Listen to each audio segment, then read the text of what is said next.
Hey there guys, Gaming Psychologist here with another EVE Explained video. I came up with that name after I recorded the first two, and I suppose you've already seen the first two and know what it's called, but hey, recording times are way different from publishing times, so that is a very recent thing for me. Anyways, what we are going to do in this episode is talk about a couple of different ship types. And discuss some of the specific ships within that type. This ship is an industrial ship. It is called the Nero, as you can see right here. Nero. I named it the Transit Van. What the Nero is a light industrial transport ship designed to carry a couple thousand cubic meters of cargo relatively quickly from station to station. It is meant to be used as a light transport, either for running missions or as a just a quick transport ship if you need to move a few things around for your corporation. They are super cheap. You can acquire a couple of them for free by completing some of the early game missions. And aside from being a cheap blockade runner and a cheap early game mission running ship, these things really don't have much purpose. I still have mine, use it occasionally to run some missions or do a very quick cargo transfer, but it almost never gets used. Now you see over here, this is the rest of my active hangar. These are all of my ships that are active that I can readily pilot. I have others that I have stored away in various cargo containers just because I don't use them or they are for sale or whatever. But we'll talk about a couple more in this list before we call it a video. Next on the list is a frigate, and not only is this a frigate, it is a rookie ship.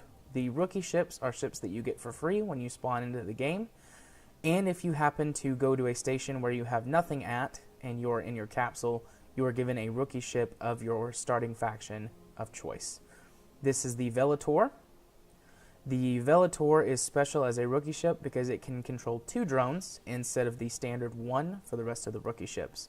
Otherwise, pretty much all the rookie ships are the same. We can pull up the fitment here. Each of the rookie ships have 2 slots for weapons, for medium equipment or mid-level equipment, and then low-level equipment. And I suppose I could explain all of these in a future EVE Explains, but for now, just it's a very even build. They don't have a lot of power. They are quick. So if you need a free solution to get from place to place quicker than your capsule, the rookie ship is good for that. Otherwise, unless you're just really looking for a challenge or really trying to make someone feel ashamed by killing them in a rookie ship, there's no reason to fly one of these. All of the rookie ships are bad, and I have a collection of them just because I want to eventually have all of the ships, but other than that, there's no point in having a rookie ship. Next in the list, this is a destroyer. It is a destroyer of Gallente design known as the Algos. It is a drone destroyer. It can field a full flight of medium drones or several smaller several full flights of light drones. For a destroyer to be able to field as many drones as some battleships, it gives it a lot of punch for its weight. You can hang back and let your drones do a lot of the work and tackle missions or opponents who are much higher level than you in much tougher ships than you if you know how to pilot it properly. Destroyers are kind of anti-frigate ships. In general, most of them can mount anywhere between 6 and 8 light guns. They move almost as fast as a frigate. They are only slightly bigger than frigates, but they will tear frigates a new one. The Gallente destroyer is one of the only ones that can really effectively fight above its weight. Again, with proper piloting skills and proper loadouts, any ship just about can fight above its weight class. But the Algos is especially good at it because it relies on its drone arsenal. You can see here that I have got 6, 7, 8, 9 light combat drones and 3 salvage drones. I use this for NPC ratting and occasional mission running, and to go through very small wormholes that can't support very much mass.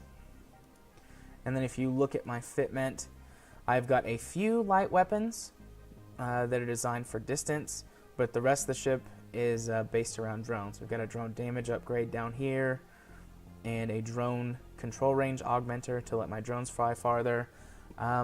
It appears that I have taken some stuff off of this ship. I probably cannibalized it to make another ship and then have just left it. I have not flown this in a while, but the Algos is honestly one of my favorite ships in the game because of its design.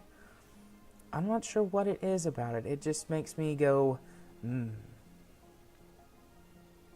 Anyways, moving on to the next ship. I think we'll do one more and then call this a video. This next ship is the Procurer. It is a mining barge, and it is designed for defense.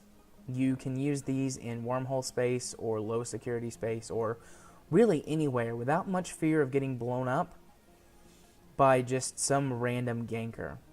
They obviously can be taken down with a coordinated attack, or if you let them sit there long enough, if you're in low security space where Concord, which are the police, are not going to come help you. This one is fitted for ice mining, I believe. It's called the Snowmobile. Yeah, I've got it fitted for ice mining. It doesn't have a lot of health because this one is meant to be used for fleet ice mining. The Procurer also boasts the fastest ice mining rate of all of the barges. So it is fitted for ice mining speed as opposed to defense. I have got some other setups for these that have got closer to 50,000 health. And the Skiff, which is the upgraded version of this, is on my wish list. And it can hit around 100,000 health. So they are very tough ships indeed. 26,000 is tougher than a lot of cruisers. It's kind of in the low battle cruiser range for health. The Procurer also gets a notable drone damage boost, which means that you can effectively use drones to defend yourself. And the Procurer can only run one flight of light drones. It has enough cargo space to hold a flight of mediums, but it can only control 5 light drones. The Skiff can control a whole flight of medium drones, but when I get a Skiff, we'll talk more about it.